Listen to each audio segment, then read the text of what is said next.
Okay, here we are back again with more Dragon Age Origins. And we're still in Denerim for the moment.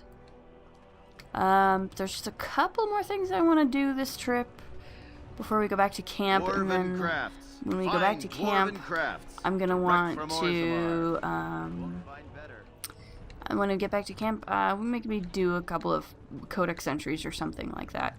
But there is a warehouse here that we need to get into. Let's get started.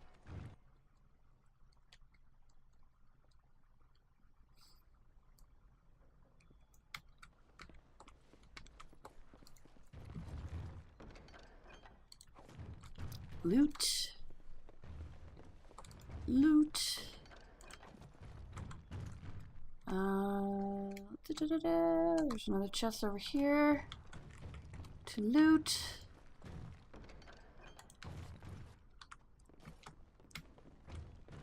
I won't take the blame for this one. This was bad from the start. No way he was here to deal. Alright, fair Thanks. enough. I ain't sticking around to see how this turns out. Alright, fair enough. Yeah, so kind of about the last mission, that was kind of a foobar on my part, mostly because I was not anticipating doing that right at this point. Certainly not with this group, and not this early in the game. Basically, I didn't realize what it was until I was, like, into it, and then I was kind of committed at that point, and I didn't want to, like, go back and do it again later. But normally I would have waited until much later in the game to do it, when I would have more skills that were better suited for dealing with the enemies that I was faced with in that situation, and I would also have brought a different party. The party I have with me now is just not really intended to do any serious fighting. So that's kind of why it was such a mess. But, you know, stuff like that happens, and we deal with it, and we move on. So, the last thing, well, let's take care of this body first, because why not? I have something for you. You do, Sergeant Weylon? The market district is a whole sight better because of what you've done for us. I know this may not be much, but it's an extra thanks. A lot of folks swallow whatever lies are fed to them, but us believers will try and spread word about you and the Wardens. Thanks. Oh. He gave me 4 gold. Thanks, Sergeant Weylon. And his good word, too. That sounds awesome. I gotta do one more body. Gotta dump one more body in this well here for reasons of money. And let's just dump it. Gonna dump it. Everybody's watching me dump it. And then we gotta go back to the bartender and the Nod Noble, and then we'll go to Brother Genetieve's house, and then we'll go back to camp. As there is but one world, one life. So, to the Gnod Noble. And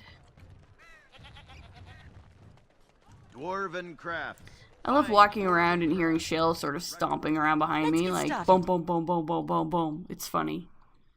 It's funny, and also I like how nobody reacts to the fact that I have a freaking golem in my party. Like, everyone's just like, yeah, whatever, sure. It's made of stone, no biggie. What can I get you, stranger? I finished a favor. He nods discreetly, makes note of the recognition you're owed. Alright, great. Let's leave. And then we got some money. Money. 48 gold, not bad. We're doing alright, I think. Mostly, in terms of money. Alright, so now we should probably deal with the actual reason why we're in Denerim, which is to try and track down Brother Genetieve, which is this guy right here, this guy's house right here. Let's check it out. Because eventually we do need to try to cure Arl Eamon of his affliction, whatever that affliction may be. There's a book right here. Can I grab this? Oh, heck yeah. Let's go in here and check this out. There's another book. Nice. Dragon cults. Wonder what that could be about. And let's talk to this fellow, Weylon. Yes? What are you doing here?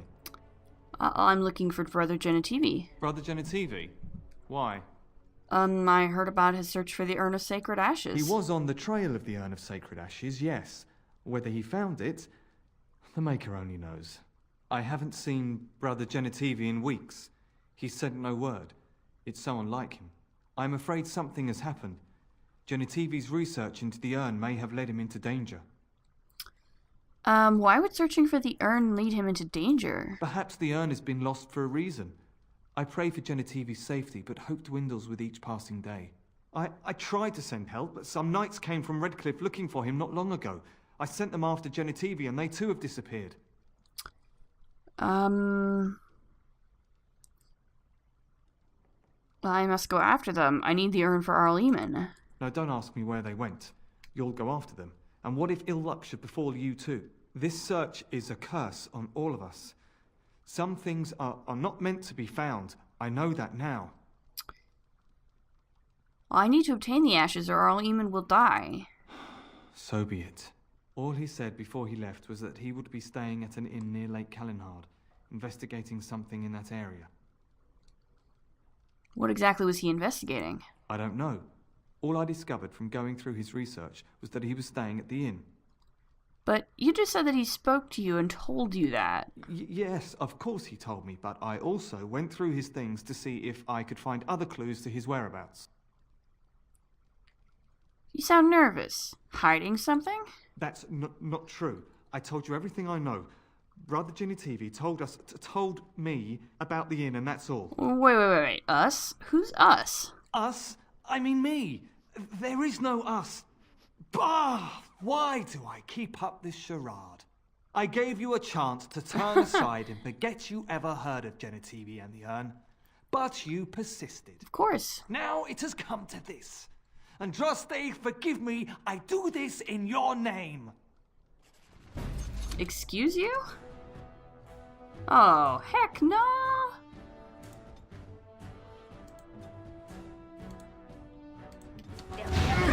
Ah, you jerkwad.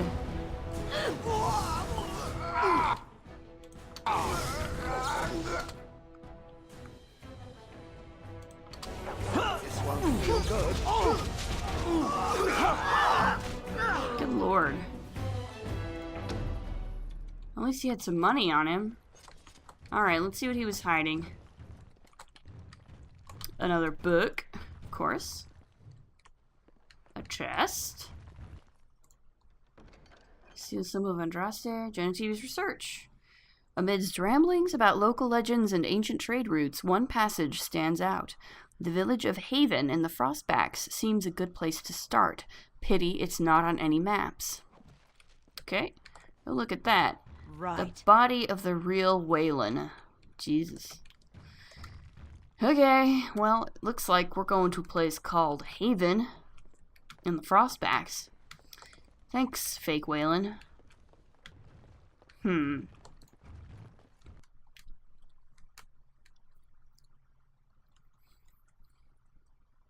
I mean, eventually we'll be going to someplace called Haven in the Frostbacks. There's still, there's a lot of stuff we can do on the way there. Dwarven crafts. Fine dwarven crafts. But, yeah, theoretically, our next stop on the main quest line is to go to this place called Haven. But, first, I think we might just want to go back to camp. I think it's time we go back to camp. So, let us... Yeah, we have a bunch of new stuff. There's the village of Haven.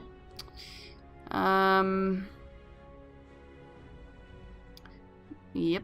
Okay, let's go back to camp, though.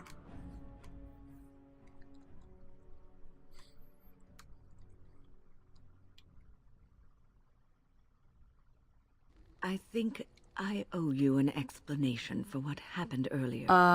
Do you? Yeah, oh, right, when she sort of, passed out a little bit. Yes, you had me quite worried. You should know that something happened to me at the tower before you came along. I knew You it. spoke to Petra, did you not? Uh-huh. She told you I saved her from a demon. I did, but I did not survive that encounter. But you're standing right here. Let me explain fully. I engaged a very powerful demon to rescue Petra. It sapped me of all my energy and will and left me drained. It took everything I had to defeat it. And when I was done, I no longer had the strength to keep my heart beating. I remember my life ebbing away. Everything receded from me. Sound, light. I remember being enveloped in complete, impenetrable darkness. And then I sensed a presence enfolding me and cradling me, whispering quietly to me. The sensation is impossible to describe. I was being held back, firmly but gently, as a mother would a child, eager to slip from her grasp. Wow. I felt life and warmth flowing through my veins again. I began to be aware of small sounds and the discomfort of my hip pressing into the cold stone of the tower floor. That is an amazing story. The Fade contains spirits both benevolent and malicious. That's true. The benevolent spirits seldom make themselves known, because they want nothing from mortals, unlike the demons. It was one of these spirits that saved me. Without it, I would be dead.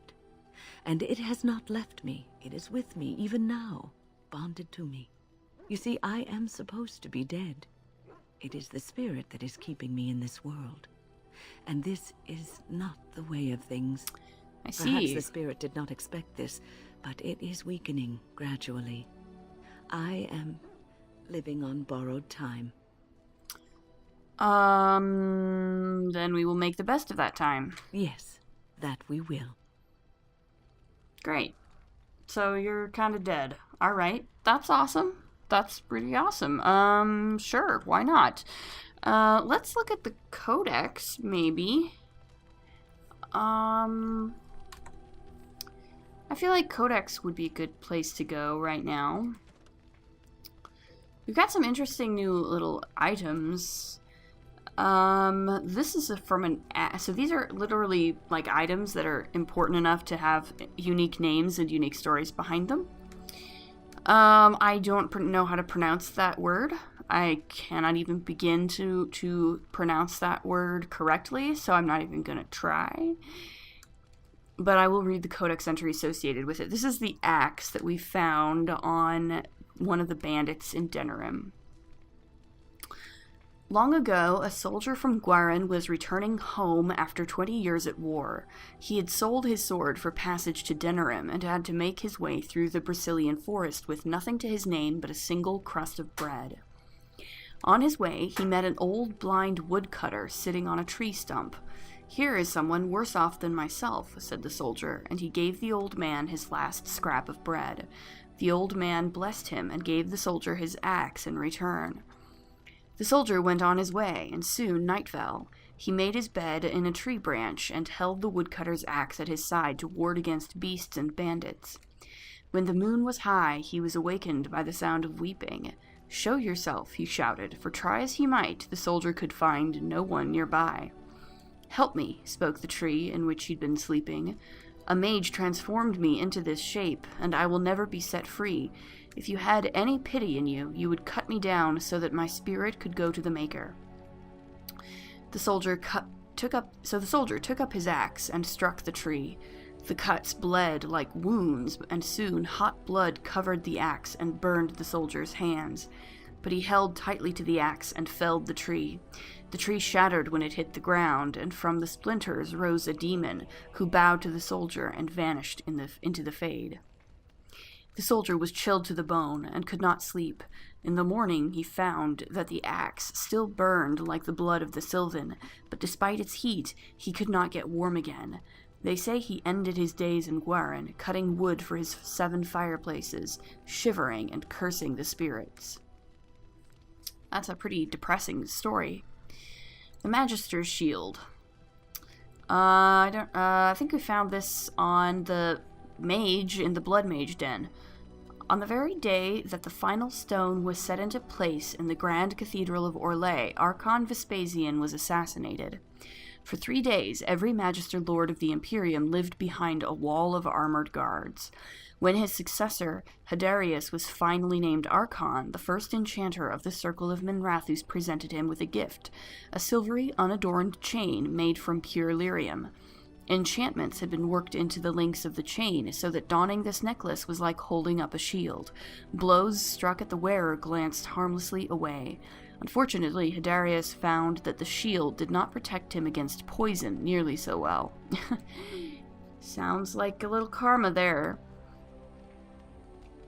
Let's see, what have we got here for magic and religion? The commandments of the, here we go, apostates.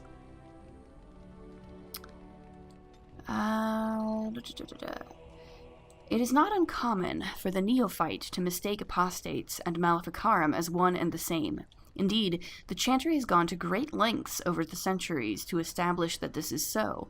The truth, however, is that while an apostate is often a maleficar, he need not be so. A maleficar is a mage who employs forbidden knowledge such as blood magic and the summoning of demons, whereas an apostate is merely any mage who does not fall under the auspices of the Circle of Magi, and therefore the chantry. They are hunted by the Templars, and quite often they will turn to forbidden knowledge in order to survive, but it would be a lie to say that all apostates begin that way.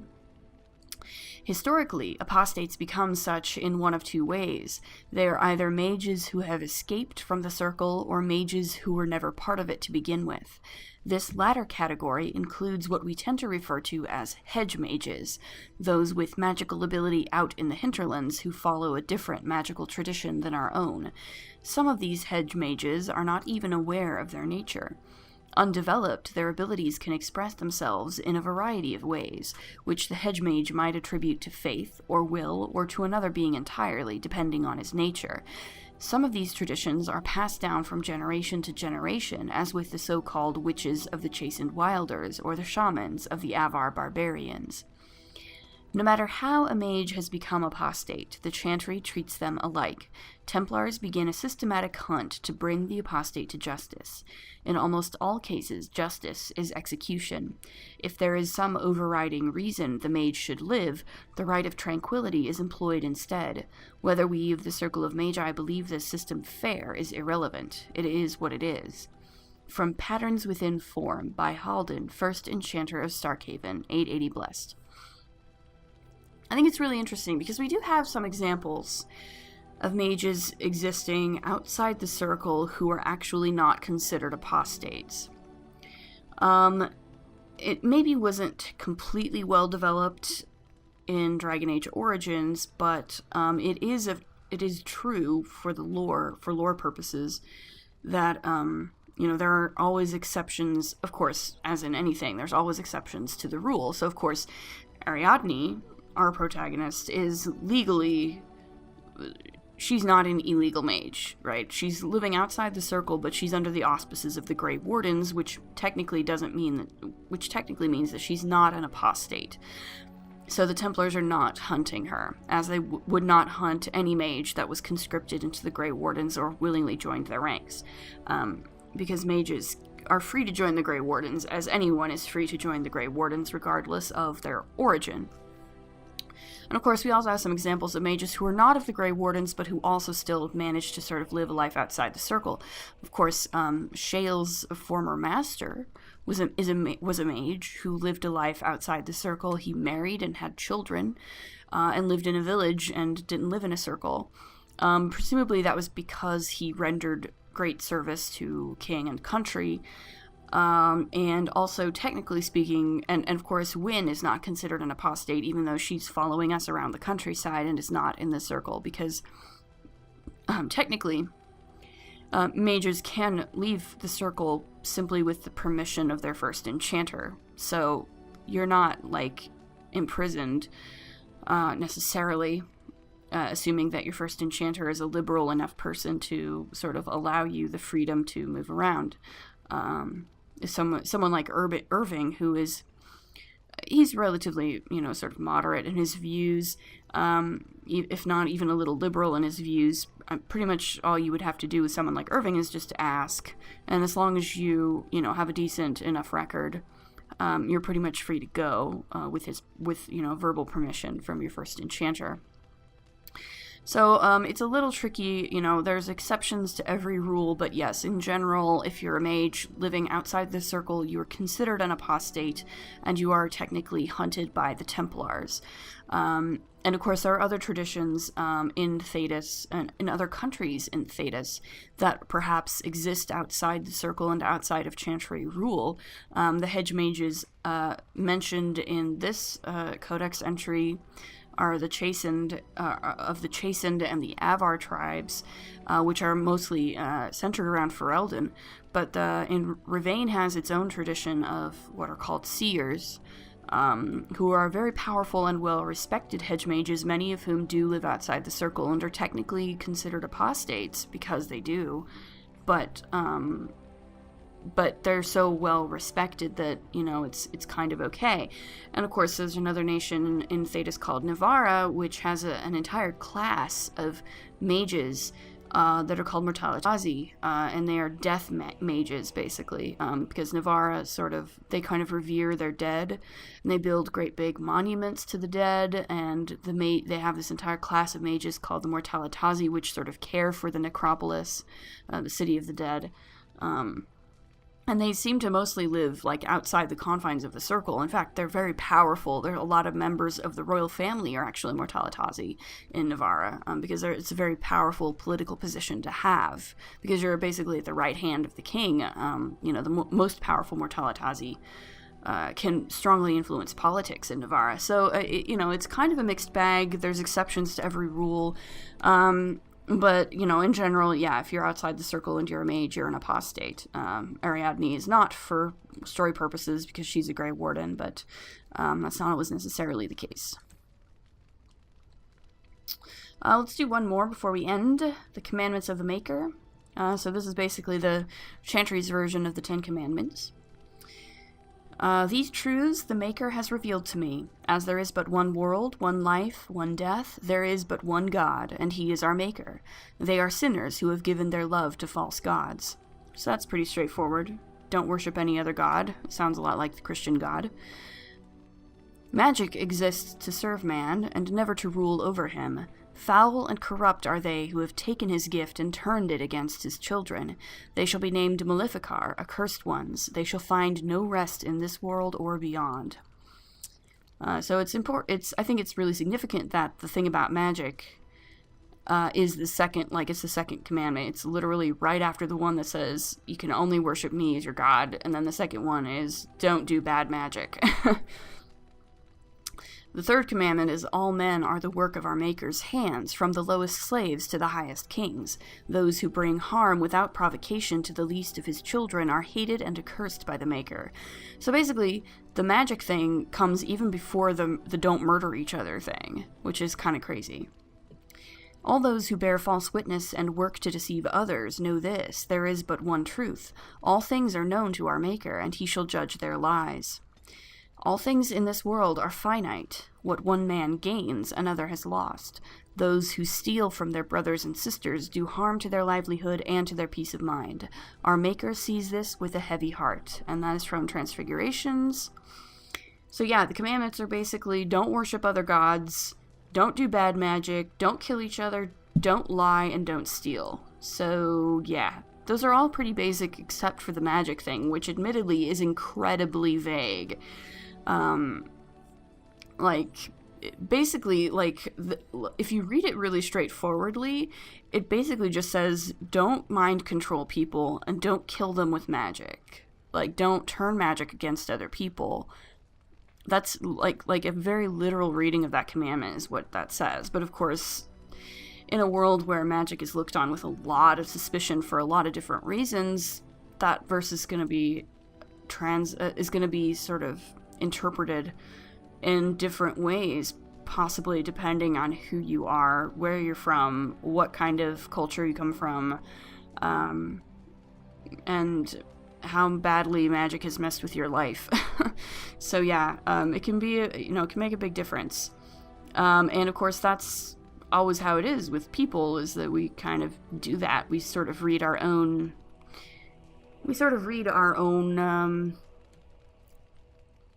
agendas into things when we want to. So that's just always how it's going to go. But yeah, we're coming to the end of this episode, so we'll leave it here. Next time we might do some more codex before setting off to do some more stuff on our way to Haven. As always, if you like what you see, please like, comment, subscribe, and we'll see you in the next episode. Later!